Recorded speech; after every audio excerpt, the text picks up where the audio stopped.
Hello මගේ රත්තරන් යාළුවනේ කොහොමද ඔයාලට හොඳින් ඉන්නවද? පොඩ දවසකින් තමයි වීඩියෝ එකක් දාන්නේ.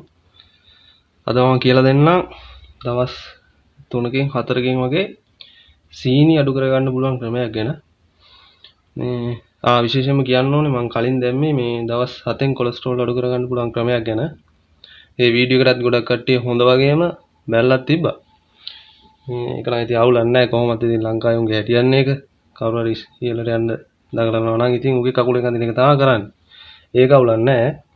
මේ ඔයාලත් එක බැලුවේ නැත්තම් බලන්න දවස් 7න් කොලෙස්ටරෝල් අඩු කරගන්න පුළුවන් ක්‍රමයක් කියලා ඇති. ඒ වීඩියෝ එකත් බලන්න. මේ හරි වැඩි කතා නැතුව අපි යමු වීඩියෝ එකට. මේක අපිට හදාගන්න ඕනේ වෙනවා ද්‍රව්‍ය කිහිපයක්. හරිද? ඒ ටික තමයි මේ තියෙන්නේ. මම මොනවද කියලා කියන්නම් මේ ටික පිළිවෙලට. කහ කුඩු අපිට ඕනේ. කහ කුඩු ඕනේ සාමාන්‍ය දවස් 3කට මේ සැඳි දෙක බැගින් වගේ ගන්න ඕනේ. ඒ කියන්නේ ටිකක් වැඩිපුර ගන්න. එකවර මිශ්‍රණය හදා ගන්න. ඊට පස්සේ ටික ටික මේ සැඳ බැගින් දාලා තමයි දවස් 3ක් බොන්න තියෙන්නේ. 3ක් 4ක් වගේ. හරිද? ඉස්සරවම අපි කහ කුඩු ගන්න ඕනේ. ඊට පස්සේ කොත්තමල්ලියට ඕනේ. මේ තියෙන කොත්තමල්ලියට. ඊට පස්සේ මේ තියෙන සූදුරු ඕනේ. උළුහාල්ලට ඕනේ. ඊට පස්සේ මේ තියෙන්නේ මහදුරු මේ ටික තමයි අපිට ඕනේ මේ අපි බෙහෙත හදාගන්න. මේ ද්‍රව්‍ය ටික ගන්නකොට ඔක්කොම එක ප්‍රමාණ වලින් ගන්න ඕනේ. හරිද? මේ දැන් කහ කුඩු මේ සැඳි දෙකක් ගත්තා නම් අනිත් ඒවත් මේ සැඳි දෙක බැගින් තමයි ගන්න ඕනේ. ඒ කියන්නේ සමාන ප්‍රමාණ වලින් තමයි මේ ගන්න ඕනේ. ඉස්සරෝම අපි පළවෙනිටම කරන්න ඕන දේ තමයි මෙන්න මේ උළුවාල්ලට ටික අරගෙන විනාඩි 2ක් විතර කබලේ බැද ගන්න ඕනේ. හරිද? ඊට පස්සේ අපි කරන්න ඕනේ මේ සූදුරු මහදුරු කොත්තමල්ලියට ටික ඒ ටික එකට අරගෙන ඒ ටික එකටම දාලා මේ කබලේ බැද ගන්න ඕනේ විනාඩියක් විතර. මේ උළුහල් ඇට ටික විනාඩි 2ක් විතර බැද ගන්න. මේ ටික විනාඩියක් විතර බැද ගන්න සූදුරු මහදුරු කොත්තමල්ලියට. අපි ඒ ටික කරගෙන බලමු ඊළඟට වීඩියෝ එක කොහොමද කරන්න කියලා. හරි මම උළුහාල්ලට බැදගත්තා විනාඩි 2ක්. ඒ වගේම කොත්තමල්ලියටයි සූදුරු මහදුරු දාලා ඔක්කොම එකට දාලා මේ බැදගත්තා කබලේ බැදගත්තා විනාඩියක් විතර. උළුහාල් විනාඩි 2ක් විතර බැදගත්තා. හරි.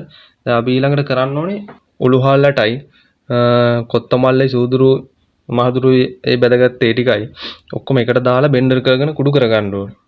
කහ කුඩු අපි දාන්නේ නැහැ. කොහොමද කුඩු වෙලා තියෙන්නේ. මේ දෙක අපි දාගෙන බෙන්ඩර් කරගමු. හරි අපි බැදගත්ත ටික දාගමු.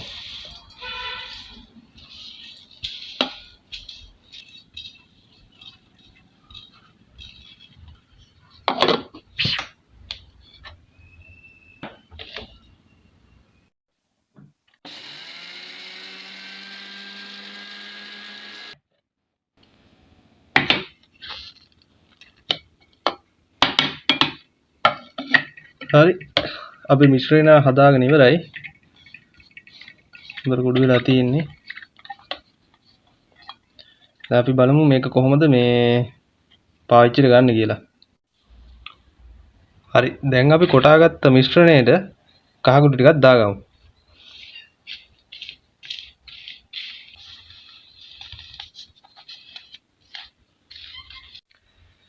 හරි අපි දැන් බලමු මේක කොහොමද පාවිච්චිට ගන්න කියලා.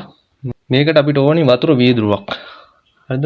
වතුර වීදුරුවක් ගන්න අරගෙන අපි මේ හදාගත්ත මිශ්‍රණේ මේස හැන්දක් විතර මේකට දාගන්න. ඔන්න ඔය විදිහට දාලා හොඳට කලවම් කරගෙන උදේ හවසයි කෑමට පෙර මේක බොන්න ඕනේ. හරිද? දැන් මේ කෑලි මේ උඩට ඇවිල්ලා තියෙන එක හරියට කුඩු වෙලා නැහැ. හොඳට කුඩු කරගන්න. හරිද? මේක බොන්න ඔයාලා මේ කෑමට පෙර උදේ හවසයි. ඒ කියන්නේ දවසට දෙපාරක් බොන්න. දවස් 3ක් 4ක් වගේ බොන්නකෝ. එතකොට ඔයාලට පැහැදිලි වෙනසක් බලා ගන්න පුළුවන්. හරිද? මේ කරලා බලන්න. මේක හොඳ මේ බෙහෙතක්. කරලා බලලා කොහොමද රිසල්ට් එක කියලා මේ කමෙන්ට් එකකුත් දාන්න. හරි. එහෙනම් අදට මම ඔයාලගෙන් සමු ගන්නවා. ආයෙත් මේ වගේ වීඩියෝ එකකින් සෙට් වෙමු. ජය වේවා.